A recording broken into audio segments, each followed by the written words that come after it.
முன்னாள் பிரதமர்கள் இந்திரா காந்தி, ராஜீவ் காந்தி ஆகியோரது தபால் தலைகள் வெளியிடப்படும் வரையில் காங்கிரஸ் கட்சியின் போராட்டம் தொடரும் என்று தமிழ்நாடு காங்கிரஸ் கமிட்டி தலைவர் EVKS இளங்கோவன் தெரிவித்திருக்கிறார். இதுகுறித்து கோவையில் நடைபெற்ற ஆர்ப்பாட்டத்தில் பங்கேற்ற பிறகு செய்தியாளர்களிடம் பேசிய போது அவர் இவ்வாறு கூறினார்.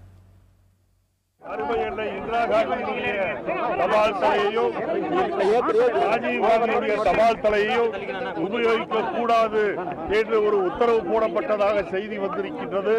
அதற்காக இந்த போராட்டம். ஆகவே விரைவிலேயே மோடி அரசு இந்திரா காந்தி மற்றும் ராஜீவ் காந்தியினுடைய தபால் தலைகளை உபயோகிக்கலாம், மீண்டும் அச்சடிப்போம் என்ற உறுதியை அவர்கள் தர வேண்டும்.